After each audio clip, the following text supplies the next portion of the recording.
In this video, we're going to talk about topic 2.9, the quotient rule. So our essential question is, how can you differentiate using the quotient rule? And I can differentiate using the quotient rule. So before we start talking about what the quotient rule is, out in the left-hand column here, it says, if you ever say the phrase divided by and a problem, then you're differentiating, then you must use the quotient rule. So the official quotient rule is the quotient of f divided by g of two differentiable functions f and g is itself differentiable at all values of x for which g of x does not equal 0. Moreover, the derivative of f divided by g is given by the denominator times the derivative of the numerator minus the numerator times the derivative of the denominator, all divided by the square of the denominator. Hopefully you're going to recognize the pattern. We're going to use the same colors, so we're going to use our red and our green just like we did in the lesson for product rule. So it's going to be derivative of the red times the green original, but minus, so that's the big difference, is this time it's a minus, so the order of these is very important. So minus the red original times the derivative of the green, and then it's all over the green squared. So that's what we're going to do. We're going to use that same pattern we were using in the product rule. So let's try a few of these. So let's look at example 1. So my red, I should have done this in this up here. My red is always the numerator, my green is always the denominator. So my red numerator is red, denominator is green. So in this one we could, oh no, actually we can't do it a different way. So y prime equals, and take the derivative of my red. Derivative of 5x plus 2 would be 5. I'm going to keep my green the way it is. So x squared minus 1. I'm going to use a minus sign always. And then I'm going to do my red the way it is. I'm being very careful to make sure there's parentheses around it because of that minus sign. And then the derivative of the green would be 2x. And then all over the green squared.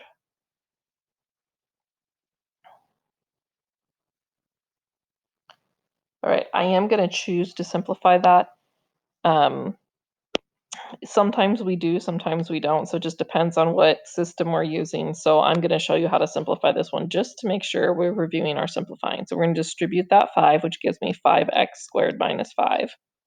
I'm going to distribute not just a 2x, but a negative 2x. So negative 2x times 5x would be negative 10x.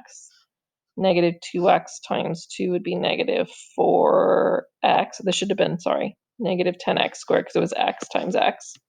All over x squared minus 1 squared. Typically, they will not FOIL out the denominator. 5x squared minus 10x squared would be negative 5x squared. And then the minus 4x and the minus 5 don't have anything to combine with. All right. Let's try B. B is a quotient rule. It's just written a little bit weird because this is to the negative 1 power. So I am going to rewrite this before we do the quotient rule. So we really have x squared minus 1 over x squared plus 1. That negative exponent would move this downstairs. So my red is my numerator. My green is my denominator. Let's take the derivative. So f prime of x equals the derivative of the red, which would be 2x. Keep the green original, x squared plus 1. We're going to subtract. That's our operation. And then we're going to do the derivative, or keep the red the way it is. I'm going to put it in parentheses, minus 1.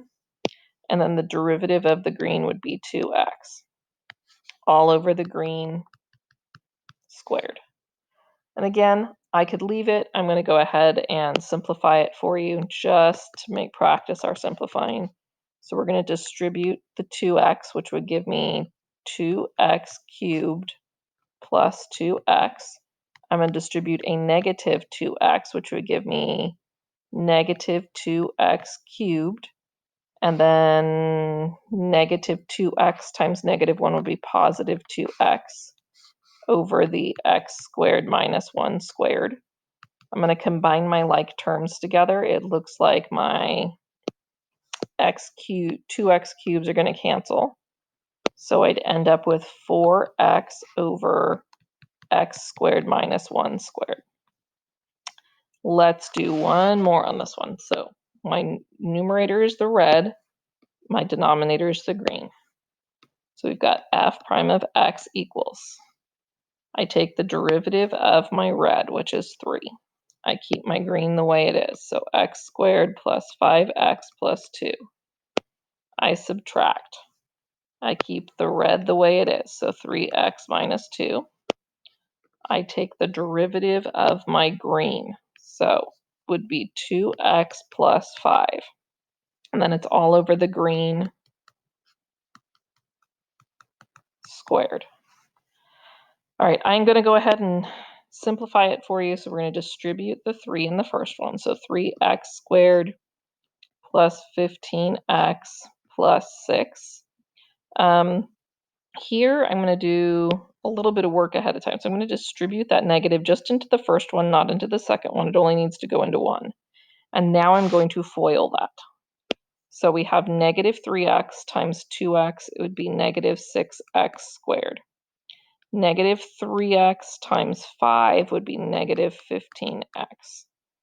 2x times 2 times 2x would be 4x. And then 2 times 5 would be 10. And we're still all over this denominator, x squared plus 5x plus 2 squared. Then we're going to simplify this a little bit. So let's see. We have 3x squared minus 6x squared would be negative 3x squared.